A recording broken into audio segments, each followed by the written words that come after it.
Hello and welcome to Happy Foot Sad Foot, your LAFC gateway drug of the only LAFC podcast with a host that goes missing at the beginning of every season. I'm Darren Miller. I'm Vince LaRosa. Welcome to our double match preview. First for LAFC's opening match of the CONCACAF Champions Cup versus Real España on Tuesday, February 17th at 7 p.m. in San Pedro Sula, Honduras, followed by their first MLS match of the season versus Miami on Saturday, February 21st at 6:30 p.m. at the LA Coliseum. You can watch the CONCACAF Champions Cup match on FS2 and the MLS match on Apple TV. And our live post-game call-in show starts 10 minutes after the final whistle of both matches at youtube.com/@HappyFootSadFoot. Later in the show, we'll bring you storylines for both matches. We'll fill out our Champions Cup brackets and we'll make some bets. But first, Darren, it's only you and I. We can do this. It's time for listener-mandated banter. And actually, it's not the first time we've done this tonight. Yep.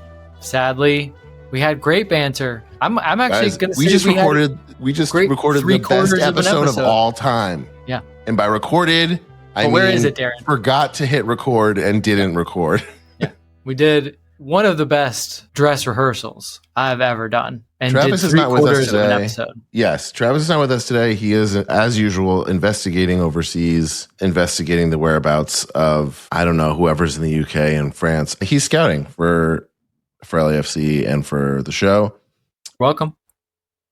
We're always trying to help out. The storylines are going to be so dialed in this season because of this trip. Yeah. But suffice to say, he is the one who usually hits the record button.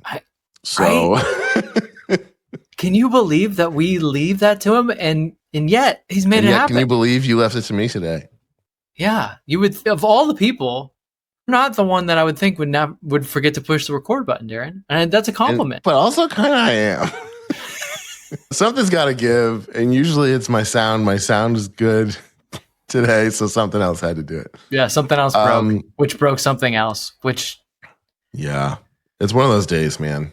We're doing it again, and it's going to be, honestly, it's going to be better. It's just tough that we got to go later, but the episode's going to be better, so you're welcome. Yeah, I think. The season is upon us for real now. The kits are out. They're fucking beautiful. Best kits we've ever had, I think. Oh, but wait. No, save. I'll save it. We're going to do next. Yeah. We the season preview, we said we're not always going to do more second segments, except on the season preview, we had a second segment. On this episode, we also have a second segment, which I should say, if you are a friend of the foot and you are a Patreon member, if you'd like the more in-depth, longer version of the second segment, feel free either at that time or now switch over to the special feed that you have on Spotify. I don't know how much more in-depth it will be after we've already done one. We'll see. Or watch on Patreon. But we have a second segment for you today. And next week, for our next preview episode, we will also have a second segment because we got to talk about the kids, LAFC and beyond. But yeah, I'm excited. It's all happening. Oof. And our live show, our pre-sale, I did not expect us to sell many tickets at all to this show. It was like, let's just do a show and see what happens. We opened up the pre-sale this week to Friends to the Foot, and it sold out in like less than an hour, which is really the situation backfiring on us. We thought that it would be open for enough time and with as many seats as anyone who actually wanted to go would need. So we opened it up more and put like 20 more seats out. Those went in like 10 minutes. I don't know how. I was shocked. I actually emailed the producer and asked if there was some kind of technical glitch. I genuinely thought that's what was happening. He said, no, it's real. Thank you to everyone who jumped on those tickets and will be at the show. You are the reason it's going to be better now.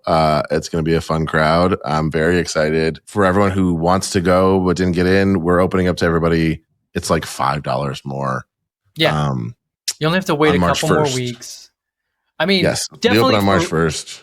There's still seats. There's still plenty of seats. For those of you that got the $20 tickets, you can definitely flaunt it for the next 2 weeks until March 1st when we open up for the $25. But know this, even though we're very excited that 60 people bought tickets within an hour of us putting it out there, we still have a lot of seats to fill. So please don't stop buying tickets. Yeah. $25. And if you're worried you're like, well, wait, I got to buy it for $5 extra. We're not keeping the money. Once the venue is paid off, it is going to charity. So you, as after you've been kind of made fun of for not getting in on the early tickets, you can remind those people that they're not giving as much to charity. Yeah, That's you're right. giving more and you are a better person inside and out. And I will back you up 100%. So all you people that buy your $25 tickets, I'm with you. You love charity just like we do. And that's beautiful. So just know that when you get your $25 ticket on March 1st. That's right. Good things come to those who wait. Right. But I think it's $30 at the door, so don't wait too long. Yeah, don't wait too long though. Yeah, no, don't make us worry about it. I mean, we were already terrified when we put the link on. I like honestly was blown away by this. I was like, I don't think we should do this at this venue. There's way too many seats. I'd convinced myself it would be okay no matter what. Like, I'll be okay no matter what. Oh, I think it'd be a fun time as long as there's like 10 people there to hang out and have a good time. Now I'm the opposite, Darren. Now it's like we gotta fill it up. A lot of people are showing up. We're gonna have to do a good job. Although, honestly, I won't. Don't give anything away, but we've been putting a lot of ideas together. This is gonna be a really good show. Yeah. I'm really excited about it, and we have a lot of time to think about it and a lot of time to plan. Like a lot of time to fuck it up. Yeah. So great. As much as I've been, saying that, like, you got to get on it on March 1st when those $25 tickets come out. For those of you that have already bought tickets, don't fret because it's going to be good. We're going to make this really happen. Like, you guys have inspired us to be like, oh, we're going to take this seriously. And I think we are going to try to tape it, but who knows if we'll remember to hit record. I don't know. That would be epic. Don't make me do that, please. Yep, okay. You are off record duties. Should we just get into the show? Let's do it. We've already done the show once before, Darren. So please, let's just do the show. Let's do the show again. Let's bring Travis back very briefly. We can start the show, but first we have a message from our sponsors. I have a question. Yeah. World Cup's coming up. Yeah. You guys ever notice how some law firms advertise like they're fielding a World Cup squad, but when you finally need to work with them, it feels like you're getting the scrubs? Yeah. You're getting the bench players. Mm-hmm. That happens like every time I'm calling a lawyer. And when was the last time you called a lawyer? I have a lot of life that you don't know about. I'm very clumsy. At Amirian Law, they're not about bright billboards or cheesy jingles. They're focused on what really matters, winning your case and getting you the compensation you deserve. When Sun lines up a free kick, you expect fireworks. When Denis is speeding down the sidelines for now, you expect a Bawanga blast. That kind of firepower, and more importantly, that kind of winning mentality is exactly what Vaughn Amirian and his team bring to every case. Because when the goal is winning, the call is simple. Go Amirian Law by calling 866 Are We Back? Or if the game is poor, 866 Are We Bad? One number for nights when the foot is happy and one number for nights when the foot is sad. Vaughn is a listener to the show, a fan of LAFC, and if you want to support the community, check out Vaughn Amirian at Amirian Law. Wow. That was just clean. That was actually good. Should we start the show? Thanks, Travis. Bye now. All right. Well, as the more casually obsessed LAFC fan on the show, I love LAFC and I'll never miss a match, but I don't have time to stay on top of all the advanced stats, roster moves, rumors, tactics, and off-the-field drama that I can't get from just watching the matches. When all I see watching a match is ball get kicked, ball go in net, Frenchman flip. Luckily, my friends Travis, the human LAFC crazy wall, and Vince, the LAFC patron saint of tactics, are here to catch me up on the most important storylines that live beneath the surface of every match so we can all enjoy them so much more in a segment we call Storylines.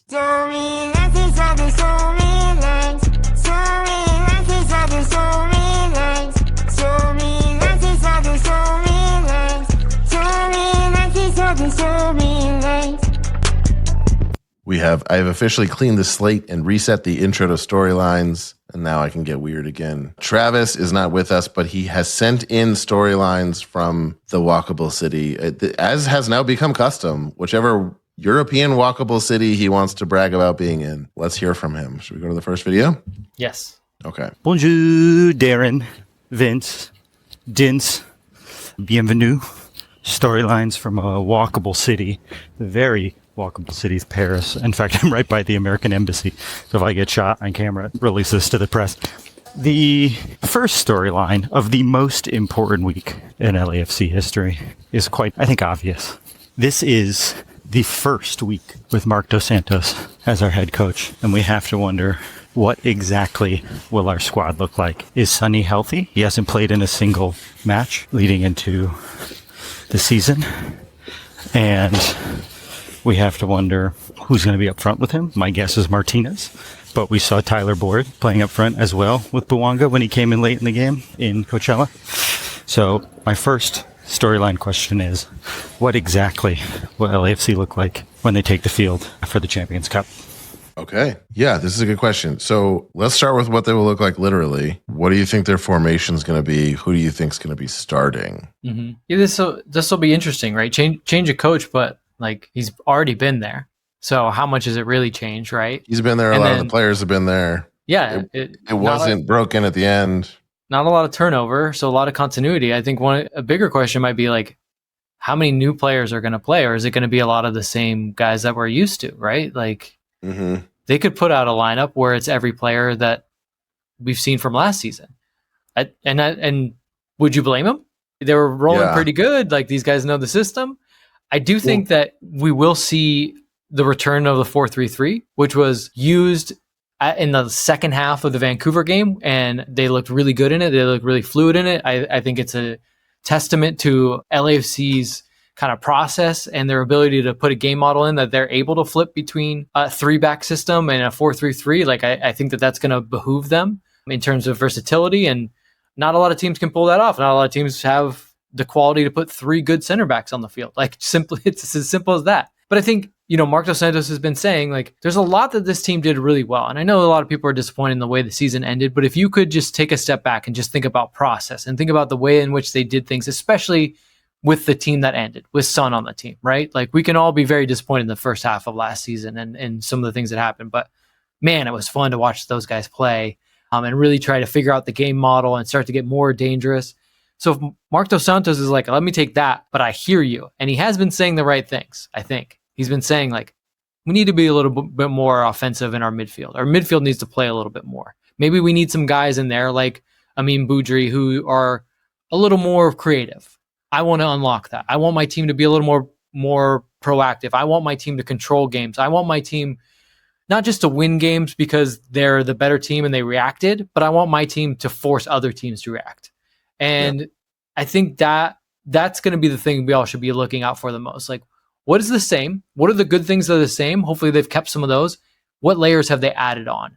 I think that's going to be a very interesting thing to look at. And then the other part of Travis's question is the Sonny question. And I'm not quite sure how to answer it because I'm of two minds on it. Yeah, he hasn't played. That could be just to give him some rest and like now it's a real game, so go in there. Mm-hmm. Or it can be like, let's give us some time. But I have to believe he's not going to want to not start him versus Messi. Right. So, but do you start him in Honduras? Maybe he's got a little injury and it's like it's going to be a week or so. I don't know. I was, until the Coachella game, I was of the mind, option one, which is what you were saying is like, what's the point of him playing a preseason?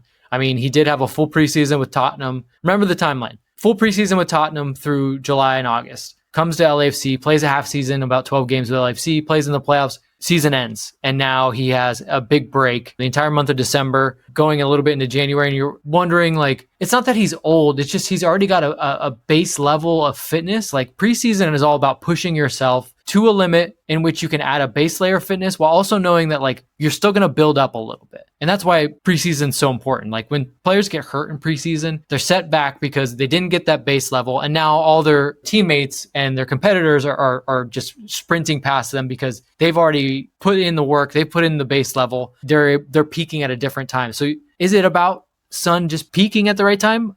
Maybe. But when Mark said if this was a final, he'd play, sometimes, I don't know, it just generally means to me like he's got to get through something and it's not fitness. And it makes me think there's some kind of sneaky injury or something he's just dealing with that's not quite right. And they're like, look, he's already played. He already had a preseason. He had a half season. He had a little bit of break. Like, this could be the best thing for him. Let's not ruin whatever like conditioning and fitness he had leading into this, because he's put a lot of minutes on his legs. And like I said, the first game is in Honduras. The conditions aren't always the best there. It's a tough place to play. Like, I think he plays in that game, but I don't know. It's weird to 0 minutes in any kind of matches, regardless of how good a player is. just in terms of fitness, 0 minutes, and then start a game. Normally you would have to play like 60 minutes in a game, like get your fitness up to 60 minutes. Because usually they'll play like, when they start these preseasons, it's like the first game, everyone plays 30 minutes. Then the next game, your starters are starting to get 60 minutes or 45, and to just go 0 to 60 is tough. I mean, he did show up and then just like picked up with the team in Chicago and got in the game and won a penalty and like helped the team. So I wouldn't put anything past him, but to be clear, I don't think either of us are worried about him if he does start, about how well he'll play. But yeah, it seems like that could go either way. Whatever is, if anything's happening, whatever his status is, will be certainly revealed with how much he plays. If he gets like a good 60 minutes in, then we're like, oh, they just like needed a half step. He's good to go for next game. I mean, he's been training, so there's that. Like, there's no reason to believe he's like injured. Yeah, I don't think it's like a thing where they're like it's nefarious. And like we're hiding a big injury. Jump. Yeah, it might be something. He could have rolled his ankle, right? And he's just like, okay, look. Every player by the end of the season has some kind of like pain in their knee or ankle, and they kind of play through it. But they're like, but we don't want them playing through it in preseason. Yeah. So we'll see what happens there. So I think Travis was referring to the third forward, who's that's going to be. But maybe you've got two wild cards with Bouanga. I think it looks like Mark Dos Santos is trying to coax something out of David Martinez. And it seems like from a lot of the media we've been seeing, like he's been even saying like he's a little different. I think he's going to give him the reins initially. One, because like it's a big season for him. And it's like, hey, I got some trust in you. And maybe bestowing that in him might like supercharge his season. But also, early season, a lot of it comes down to just fitness, right? Like a lot of games are won in preseason and in early season just because a team is a little fitter than the other one. And when you've got a guy that is 20, did he finally turn 21 or did he just turn 20 this year? I know he had a birthday recently. I think he just turned 20. But like when you've got a guy like that, and we've been seeing Shmolikov, who's another young player, like run the guys out there that are fit just by the basis of their age. And sometimes we run them out there early because they're going to have a little bit more fitness. They're going to have a little bit more, in them to sprint and fight. It's not saying that like Ryan Hollingshead is not going to be a major contributor, but like Smolikov's younger. His fitness levels his base fitness levels should just be higher in general. So why not take advantage of that? So I wouldn't be surprised, especially away from home where it might be the type of contest where you might be suffering a little bit. And you might need some guys to just like, I just need you guys to go out there and run. Like run for Bouanga. Run, if you guys run, you'll make the game difficult and then we'll come back, we'll win it at home. I could see him starting a young lineup or some of the youngsters like Martinez and Smolikov who like it's not like they should be scared to start a game for LAFC, but maybe they're not necessarily going to be the first choice unless they prove themselves. So it might be based more off of fitness and just getting LAFC to coax them forward and get some minutes under their legs. And then, like I said, you keep that game close and you come back, you win at home. Yeah. Or even you keep that game close and then the subs come in and they close the door and win it. Yeah. Well, that brings us to our second storyline, which may or may not be a good segue to whatever's coming. Yeah, we will find out. Let's hear from Travis again. Wow. Incredible insight. I really enjoyed everything you two had to say. So second storyline is, I think, something that's on everyone's mind. And it is, will the match at the Coliseum be the biggest match in LAFC history? Obviously, it's not a cup match, but playing finally at the Coliseum, which we've begged to do instead of the Rose Bowl for a long time. Wow, Gay Paris. These are the gay storylines here in Gay Paris. What do we think the atmosphere is going to be like? Do you think it's going to be predominantly LAFC fans? Do you think it's going to be predominantly Messi fans? Is this, if not but one of the biggest games in LAFC history? And I mean just like for what it means for the club to open the season at the Coliseum right next to our stadium. And is there any downside to not using our actual stadium when Messi comes to town? A bientôt. That's not how you say goodbye in French. No. He's learned nothing. What is he doing over there? Are the cops after him? Do you think he's probably not even the weirdest American walking around talking into a microphone, right? Like there's probably weirder people. That's really funny. I want to zoom out and see like 4 other people. Right? And all the Parisians just being like, what are these dumb? Follow me on my trip to Paris. I would love nothing more than a Parisian person to stop Travis and be like, "What are you doing?" And he's like, "Well, I have a podcast for MLS," and they're like, they've already glazed over. Biggest game ever, I don't know. I think it is a very big game, not necessarily in the context of like the nuts and bolts of the season, although I think it is that too a little bit. But at most, on a grand scale of who this club is to the world, having a CONCACAF Champions match and then followed up with Inter Miami against the best player in the world in the Coliseum, seeing who shows up in terms of the fans, that is at least a very big opportunity for us to show how much we've arrived on the world scale and how big of a team we really are and how much we matter on that level. Obviously, it's one match. And I also think we've had other matches that you could argue are bigger. But yeah, I mean, it's a huge opportunity right at the top of the season to be like, CONCACAF Champions Cup is going to be no problem. And Messi's no problem either, by the way. And look at how we fill the Coliseum. Mm-hmm. Like, we're here. We're the team to beat. Fuck everybody else. Yeah, I mean, for Mark Dos Santos, it's probably going to be one of the biggest matches in LAFC history, right? Of his life. Yeah, if he could, like, you go to Honduras and you have a good game, let's say it's a draw, or you lose maybe by just a goal, people are going to be upset. Like, they're going to expect you to win that game. But then you come out against Inter Miami and you, like, bounce them. Like, let's say you win handily. Like, there's going to be a lot more leash given to Mark Dos Santos. And that's why, like, it's hard to say this is such a big game because it's one of two games to start the season. Like, it's such a long season. And it could be nothing. But again, if he wins that game, like, convincingly, a lot of people are going to say, okay, we see what you can do. And they're going to give him a lot more benefit of the doubt. So I think it's a huge game for him. Yeah. Otherwise, I think that really it's more what you said. I think from a business perspective, it's a big game for LAFC. It's a test of, like, what do we mean to the city? Because we are going from a 22,000 seat stadium in which we've played Messi before, and there were quite a few Messi jerseys in there. Now you're opening it up to 70,000. And yes, you've got Son. And so you've got that cachet in the world market, and you've got a lot of maybe fans that are coming just to see Son. And I know the 3252 are going to show up, and I know all you day one LAFC fans are going to show up. Like, I'm not worried about those people. They're there, and I love them. They'll always be there. But LAFC's business model has to be predicated on owning the city. And I know we say, like, LA is black and gold. If it's very pink in there. LA is huge. LA is huge. And there are some Galaxy fans. There's plenty of fans that are not MLS fans. And so is the Coliseum.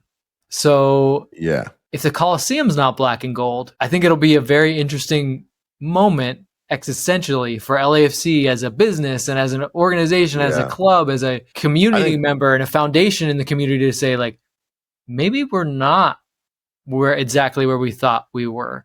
Or they pack it out and they're like, wow, okay, I think this is a really, like, a true test of any team, honestly, in an MLS market is go to a bigger stadium with Messi and have more fans.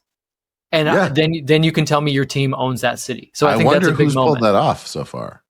I don't think anyone. I don't think anyone either. Yeah. I think that's what makes it such a big game is that LAFC's cultural relevance is kind of on the line. Yeah. And I don't know. Regardless of who wins the game. Yes, 100%. If it's full of pink and LAFC wins 3-0, they still lost that. Okay, well, moment. Maybe next time we do this, it's not going to be full of pink. Yeah.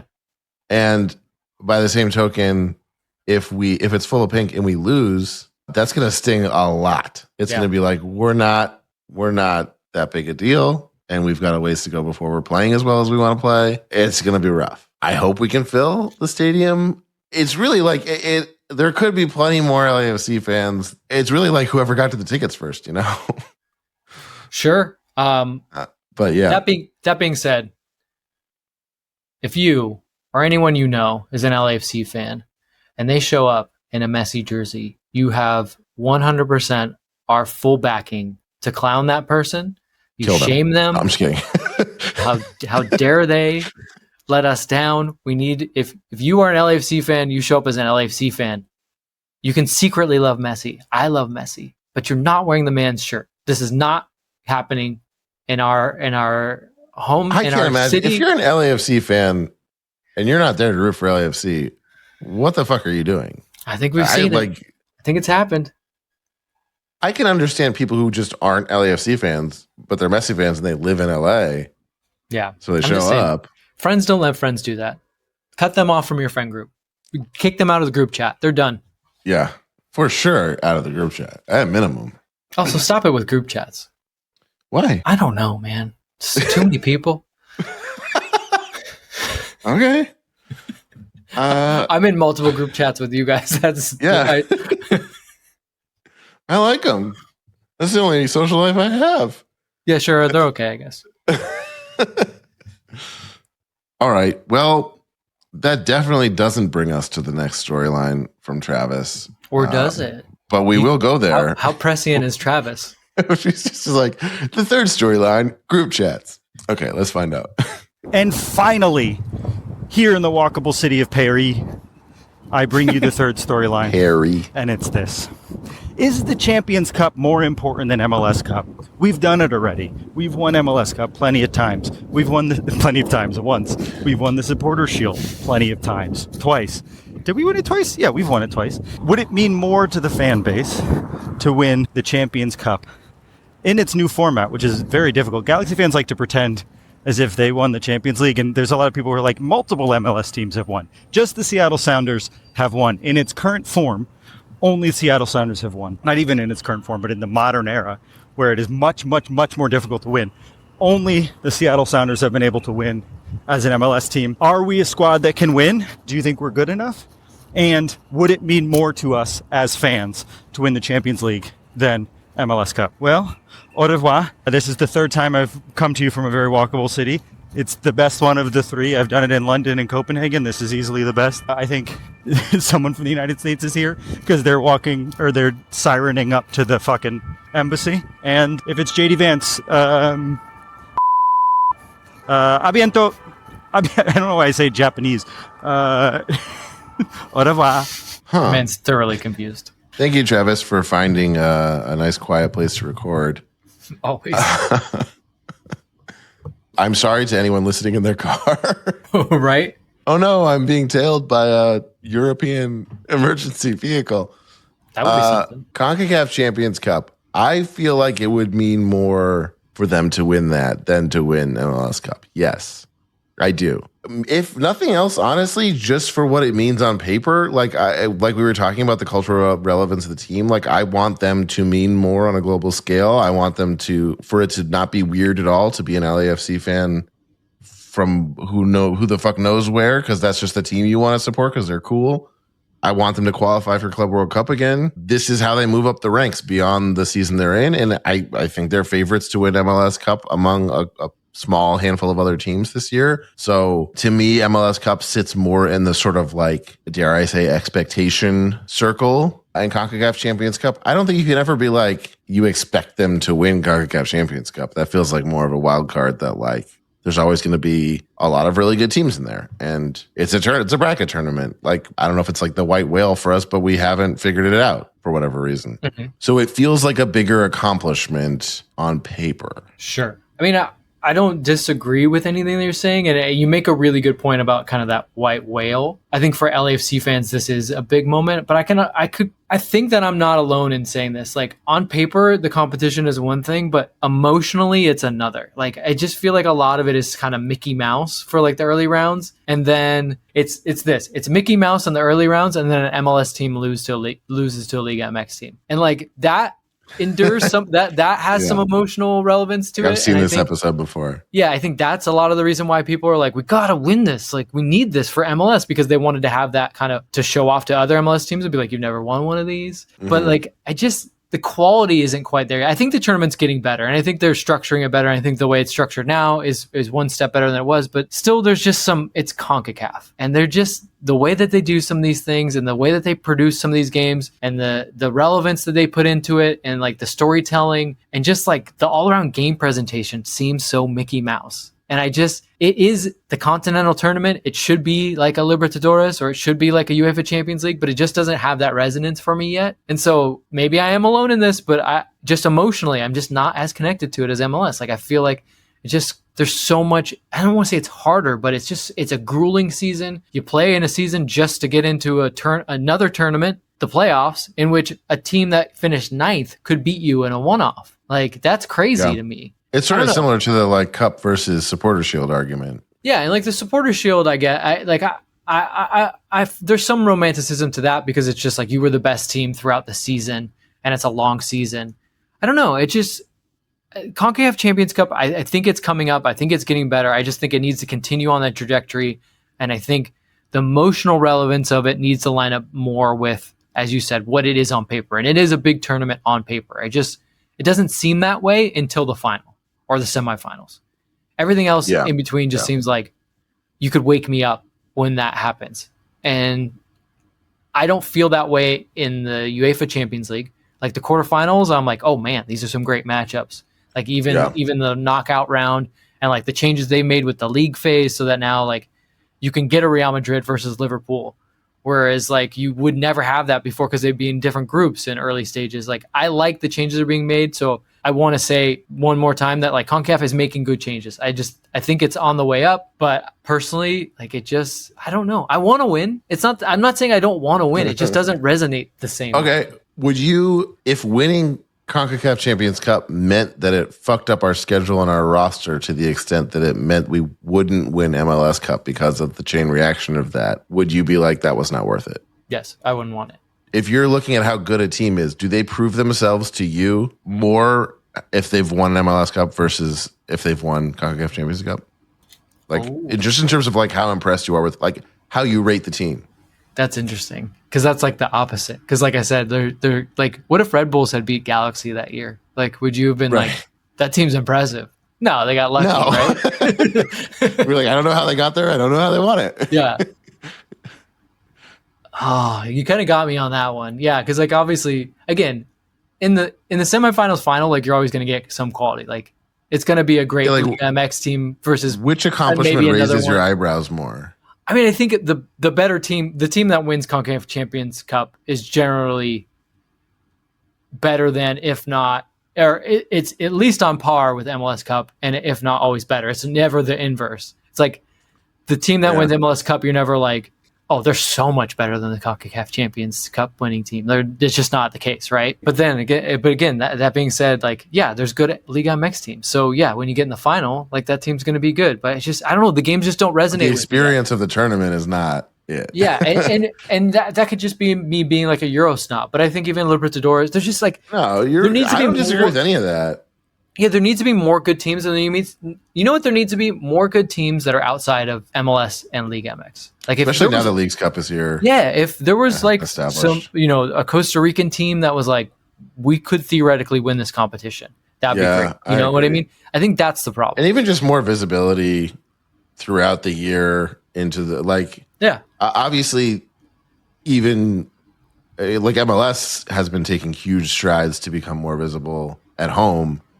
But I think that is the next step, is like now that like from a media perspective, these leagues are like on the map to the general public in the region. Let's get some more awareness and cross-pollination outside of this tournament with these other teams so that they're like known quantities and a little scarier with a little more teeth once we get into the competition. I mean, the last time a team not in MLS or Liga MX won was a Costa Rican team. Actually, Costa Rican teams went back-to-back. 2004, Alajuelense won. 2005, Saprissa. But since 2005, every single winner, and as we know, a majority of them have been Mexican teams, but have been MLS or Liga MX. Like, and I wish I had it up like the actual teams that were in the finals. I don't even think teams outside of MLS and Liga MX have even been in the finals. Yeah. Like that needs to change. Like that is what would make the competition more compelling. Yeah. So from the perspective of like, what did you go through to get here? It's a little flimsy.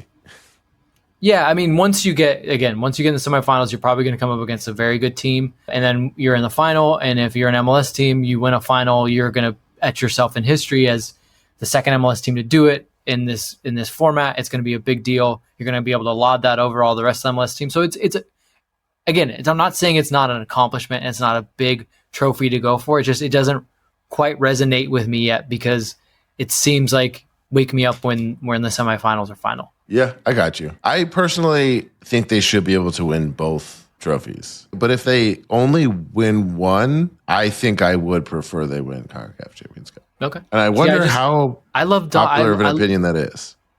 I think you're in the majority. Really? But for me, there's something like romantic about like winning your domestic competition. You know, it's such a trek like this. As much as this competition has a lot more quality, let's say in the later rounds, like it still is only, you know, like how many? Let's see, LAFC would play 2 games, 4, 6, 8, 9 games, 9 games. Yeah, you know what I mean. So yeah. Again, shorter run, you know, over a longer period of time, and maybe higher quality, but like again, there's something just cool about you're the best team in your league, and like you did it. And I honestly that stance for me, I might have been different last year. Even like I just think that I think the league is more global facing, and our team specifically is more global facing than it was even a year ago. So I want to be accomplished on that stage. Yeah. Then I think we want the same things too. Like even if you're saying like this is still my competition that I want more than anything, you want that competition to continue to grow in prestige because you want the rest of the world to be like to feel the way you do. Yeah. Which I think is it for storylines. Yeah. Well, we're recording, right? Yes. Oh, thank God. Close one. Okay. When we come back, we're going to get into the bracket more in depth for CONCACAF Champions Cup.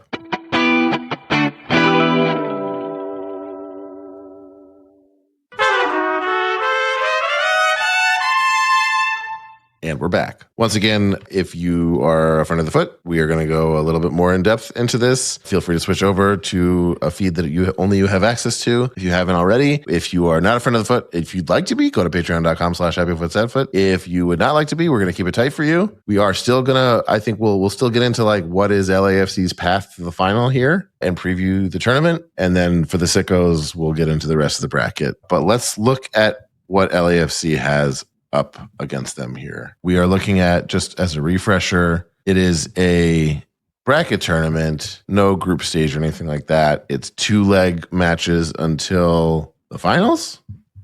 Yes. Home and away until the finals, and the finals are 1-off. Some games have already been played, so yes. We do have that insight. LAFC plays Real España.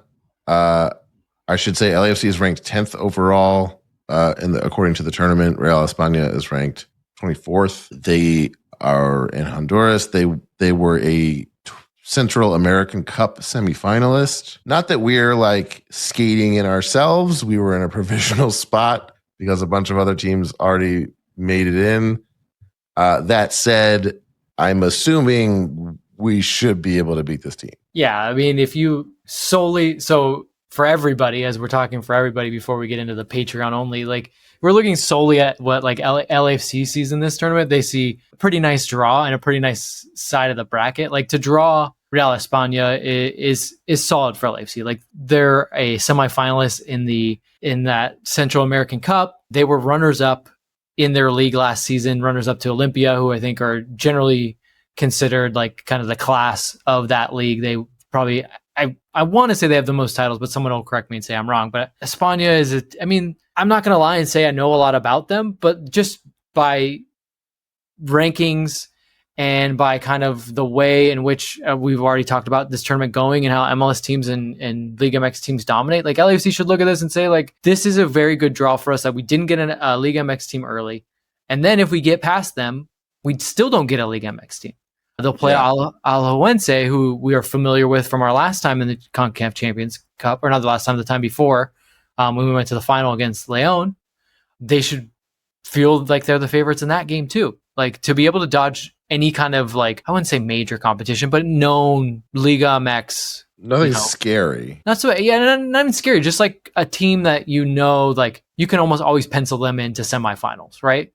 Like because after this, then it gets harder. So you beat Real España, you beat Alajuelense, you're probably playing Monterrey or Cruz Azul. That's what I'm saying. You want to avoid those type of the teams that are like the blue bloods, the teams that you're like year in and year out. I could say, like, if I told you right now, Darren, do you think that Monterrey or Cruz Azul could win the whole thing? You'd be like, yeah. I mean, sure, why not? I could see it happen.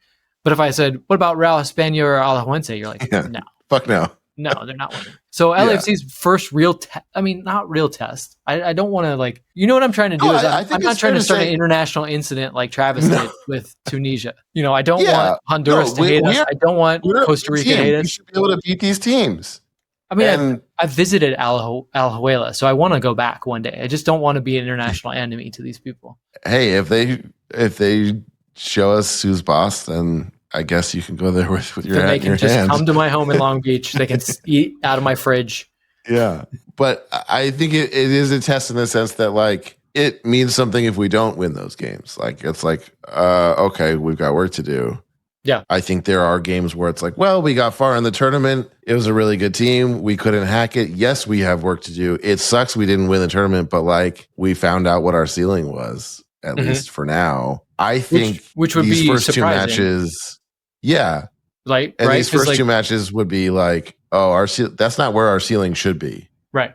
That's a like a little bit of an alarm, not a 4-alarm fire, but yeah, because if they look, as we said, like they get into the quarterfinals, I like their chances against a Cruz Azul or Monterrey just because of how well the team is playing at the end of the season, the amount of players they brought back. So it's like it's not like we lost anybody that like was really contributing in terms of last season. They've added some really nice pieces like Eustaquio, who will be with the team through the whole run despite having a very short loan. Schaffelberg, Boyd, I know Schaffelberg's hurt, but Boyd, Schaffelberg are players that they've played against Liga MX teams. Like they're known quantities, they're veterans. Even bringing in Amin Boudry, who is going to be more of like a 10, like that seemed like an area in which everyone was crying out, like LAFC needs this. So you're going to like their chances. But if they go out against that team, I'm going to be like, okay, we're not quite at our level. And then especially the next round, like let's say they get past Cruz Azul Monterrey, they play Toluca, who are the champions of Mexico. Like that's obviously you win really that game. Like, team. Yeah, you're gonna have to play, and you're gonna have to play well to like get control of that game and deserve the right to play well in that game. And so that's going to be a real challenge. Yeah, and let's be clear, there's obviously you don't necessarily play Toluca, but if anybody else in that area of the bracket gets past Toluca, that's an upset. We'll just say easily. And then any of those other, I would say anyone else in that area of the bracket, San Diego, Pumas. San Diego already got through. San Diego already through against Pumas. So San Diego, Galaxy, Sporting San Miguelito, Mount Pleasant. Like if any of those people somehow find a way to beat Toluca, we should absolutely be able to beat any of those teams. Yeah. And then if they beat Toluca, I mean, we'll stick with LAFC because we'll expand it for the Patreon only, but you're probably playing Miami, right? Like Miami, that side of the bracket's a little tougher, but it's Miami's to lose. Yeah, LAFC Miami. So we're going to start the season LAFC Miami, and then May 30th, LAFC Miami again, right? I mean, this is the finals, and then MLS Cup, LAFC Miami. It's gonna be, if you don't want to see a lot of LAFC Miami, just take this season off. Yeah. If you're an MLS fan, because it's going to be a lot. Just are they on the schedule again besides this one? No, in the regular season. No. Every other game against Miami would have to be in some kind of like final. Yeah, no, it would have to be in Leagues Cup. I guess there's early on chance that it wouldn't be a final because they don't like bracket. They don't separate East and West. But like if they're going to play again in MLS, it's going to be an MLS Cup final. They can't play in the playoffs. So the rest of the bracket there. Yeah, I'm not seeing anyone else who. Club America, maybe. I think that maybe some MLS teams. There's some dogfights there. Yeah, but I think that bracket side is like the quality is a little harder. Yeah, but like Miami and Toluca are the favorites. Yeah, that we would have to get through to win this thing. Mm-hmm. But that said, I think until we face Toluca, it's games that like we should be able to win, and then Toluca and Miami are teams that I feel like we very much can win. Yeah. Like this doesn't feel like, yikes, I hope we find a way to pull this off in a way that it has in years past. Yeah. I mean, we're sitting in a good spot compared to previous years, I feel like, in this tournament. Well, I think you made a really good point early on is like, if we don't make the final, then we're going to look back and say like, maybe we're not where we thought we were. Because I think on paper and going into the season, we really feel like we should be penciling ourselves into that final. And anything can happen in a one-off final, but like the roster that LAFC's built and the momentum that they had coming out of the last season and kind of the way the pieces are falling together, like we expect to be in that final. And if we're not, they're gonna have to look in the mirror and be like, we're not where we thought we should be. And what we really don't want is what happened last season, which is that early, I guess the word is failures, but sliding down early compounds and gets worse and worse and worse before it gets better. So that's why I think these first 2 games that we're previewing now are so pivotal, but maybe even more pivotal than the games themselves are how they respond to whatever happens. and how they leverage it to build a first like section of the season that they can actually be proud of, as opposed to last year when we somehow found a way to scramble back to get into the playoffs and get far into the playoffs, as opposed to like we could have just not been such shit. Yeah, I mean they got like we could have just like been good the whole time. Yeah, they got lucky. Yeah. I mean, it's not that it's not that we didn't know that Sonny was good. We knew that, but the chances of that, like when you're floundering a little bit and you really need a bit of quality, that you end up with a player and person of the quality of Sonny is not high. And then for it, not just that, but for it to work out as well as it did, like I don't think anyone could have expected that. I know he's a very good player, but I did not expect that, and so you cannot count on that. And we were ready to throw that season away and be like, well, next season's really exciting. Yeah, and right now, like all the pieces are in place, so. This is I think you're right. The momentum and the kind of proof of concept is important here. Yeah. All right. Let's dig deeper for the sickos only. When we come back, we'll make some bets.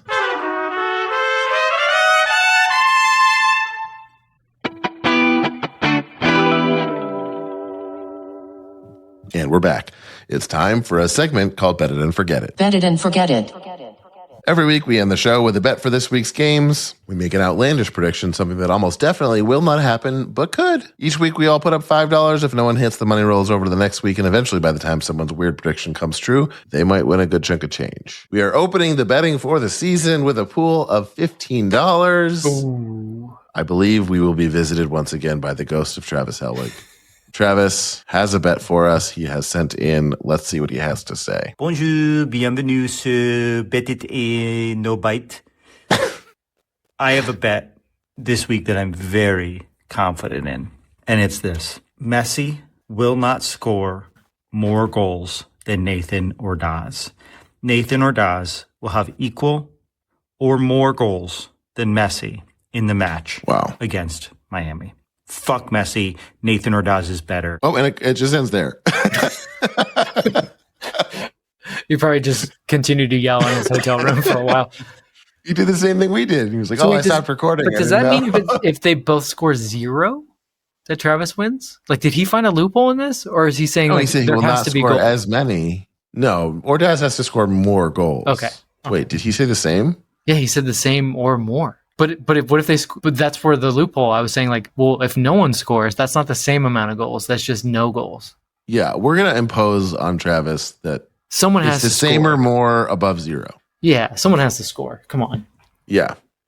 Okay.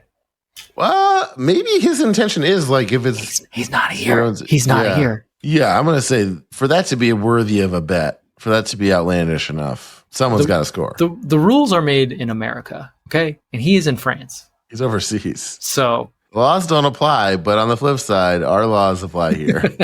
Right. We can do whatever he wants over there. Yeah, we extended international waters. I hope he's having fun. He is in a bathrobe. Yeah. I don't know what that means. Time. I don't want to know what that means. I hope he's in his actual hotel room. Yeah. As opposed to like a club where everybody's wearing bathrobes. It's France, man. That's how they do it in France. They have those notorious bathrobe dance clubs. Yeah, I've never been, but I've heard. I've heard all about it. Yeah. Do you have a bet? Did your bet change from our false start recording to our actual recording? No. Okay. Well, did we get this far last time? No. That's why I was wondering if maybe you changed your mind. Oh, I see. Yeah. Yes. My bet is, and you can tell me if this is outlandish enough. Okay. I feel like I always have a habit of making bets that are like on the cusp. Mm-hmm. At the Coliseum, there will be no argument that there will be more LAFC fans than Miami fans. It will be no question more LAFC fans. Okay. So not like I really looked and I think, but like it's a slam dunk, like 75-25. I don't know if it's it can be close, but not arguable. Okay. Like you got to be able to see. I would say that it can't be close if it's not arguable. There's a world where like the color breakdown is just very clear, and you're that's just what I'm saying. I feel like then it's not really close. Yeah, that's fair. Okay, so yeah, maybe like we're looking at what's the minimum here? We're looking at like a 60-40 minimum. Minimum. Yeah. Okay. What do you think? I think it's going to be the minimum. It's just going to be a difficult one because it is one we could argue, and we are at home. I feel like if we find ourselves arguing, I've lost. Yeah, you're right. Okay. That's what I mean by like. Yeah, that's if there's no consensus, that's it. Right. That's the risk you kind of take in the bet. Okay. Yeah. That's fair. Okay. My bet, and this is pretty outlandish, but I think that this is, and I know some LAFC fans are going to get mad, but why don't you just like to have fun? Messi will score a hat trick, but LAFC will win. And that is the best of all possible worlds. I know people are probably like, fuck Messi. And I'm like, yeah, but he's the best ever. And I want to, like, Give I'm the going to fans be what in they the, want as long as I'm we going to be in win. the stadium. I'm going to get to see Messi score a hat trick while also seeing my team beat Messi while scoring a hat trick. That is the best of all worlds. Like, I don't want, That's true. I like a 7-0 not just being LAFC win. I want 4-3. I want LAFC to like take the punches and then Messi still doesn't win. Yeah, Miami came. They were at their best. Messi was at his best, and it wasn't enough. Yep. So my bet is Messi will in fact score a hat trick. LAFC will win the game. Wow, I like that. I kind of feel like I should up my minimum to 65 now. Just because of that. I pushed you 5 more percent. I like it. Yeah. Let's say it's 65. Yeah, I like that because if Messi doesn't have it, then that gives them an excuse. If we win, they can be like, yeah, but Messi just like didn't show up for whatever reason. We will next time. And fuck off. And we'll have said we got to see Messi score a hat trick in person. Yeah, that's always fun. It's pretty sick. If we don't win, I will hate that I saw that. It will be like, like you ate something awful and you have to spit it out. We will erase this episode. Oh my God. That would be the worst case scenario, is if the fans who come to see Messi got what they wanted to see and we lose. That's what happened the first time we played them. That was like a truly terrible taste in my mouth. Yeah, we'll have to escape the stadium somehow without being seen. That's All the right, show. we shall see. We did it. We did it. We did it twice. We did hit record. This episode exists. That's our show. Our theme music is done by the insane team of James Valentine, Nate Walcott, and Louis Palmer. If you made it this far into the episode, chances are you're enjoying the show. If that's true and you want to show your support, please consider becoming a friend of the foot at $5 a month at patreon.com/happyfootsadfoot, or pick up some Half House Sappho inspired merch by going to happyfootsadfootpod.com, or subscribe on YouTube, like the video, share it with a friend, tell a friend we exist, whatever helps. Wait till March 1st, come to the live show. Any support goes a long way to keeping the show growing, community growing. Thank you all for the support. We'll see you at the Coliseum. I love you. Bye. Oh, I'm not doing it. Oh, it's just me now. It's just me. Yeah, it's just you. This is how we're starting this. Well, I mean, it would be awkward because then I feel like I'm saying it directly to your face, and then Travis will get mad. But it's not to me; it's to them. It's to the viewers and the listeners. Know, but I mean, I'm just out there on a limb. Here's the thing that the listeners aren't going to be happy about. I did say it, but you didn't record it. Fuck.